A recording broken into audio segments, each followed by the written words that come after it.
ఫిబ్రవరి 16 నుంచి 20 తేదీ వరకు న్యూఢిల్లీ భారత్ మండపంలో జరిగిన ఏఐ ఇంపాక్ట్ సమ్మిట్లో ప్రపంచవ్యాప్తంగా ఉన్న 89 దేశాల ప్రతినిధులు పాల్గొన్నారు. కొన్ని వేల మంది సాఫ్ట్వేర్కి సంబంధించి, ఆర్టిఫిషియల్ ఇంటెలిజెన్స్ సంబంధించి ప్రతినిధులు వచ్చారు.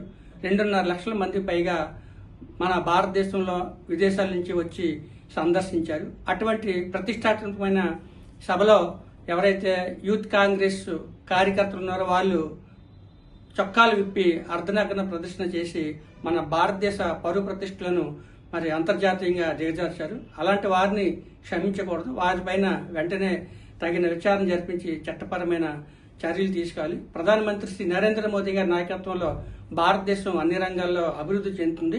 అది చూడలేక ఓడవలేక కాంగ్రెస్ సంబంధించినటువంటి నాయకులు, అదేవిధంగా రాహుల్ గాంధీ గారు ఇలాంటి కుట్రలు పన్ని మరి యువకులను రెచ్చగొట్టి భారత మండపంలో పంపించి విదేశీ పెద్ద పెద్ద దిగ్గజాలు గూగుల్ వంటి, మెటా వంటి పెద్ద పెద్ద సంస్థల ప్రతినిధులు ఉన్న సమయంలో వాళ్ళు అర్ధనగ్న ప్రదర్శన చేసి మన భారతదేశ ప్రతిష్టను దిగజార్చారు.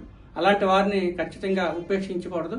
దానిపైన మన ఆంధ్రప్రదేశ్ రాష్ట్రంలో గౌరవ సీఎం గారి పిలుపు మేరకు విశాఖపట్నం జిల్లాలో నిన్న టీడీపీ రాష్ట్ర అధ్యక్షులు మా గాజువాక శాసనసభ్యులు శ్రీ పల్లా శ్రీనివాసరావు గారు, బీజేపీ మా రాష్ట్ర అధ్యక్షులు శ్రీ పివిఎన్ మాధవ్ గారి నాయకత్వంలో కూటమి నాయకులు, జనసేన, బీజేపీ, టీడీపీ నాయకులు, కార్యకర్తలు అంతా కలిసి విశాఖపట్నం జీవీఎంసీ ఎదురుగా ఉన్న గాంధీ విగ్రహం దగ్గర నిరసన వ్యక్తం చేసి వీటిపైన తగిన చర్యలు తీసుకోవాలని అందరికీ కూడా తెలియజేయడం జరిగింది.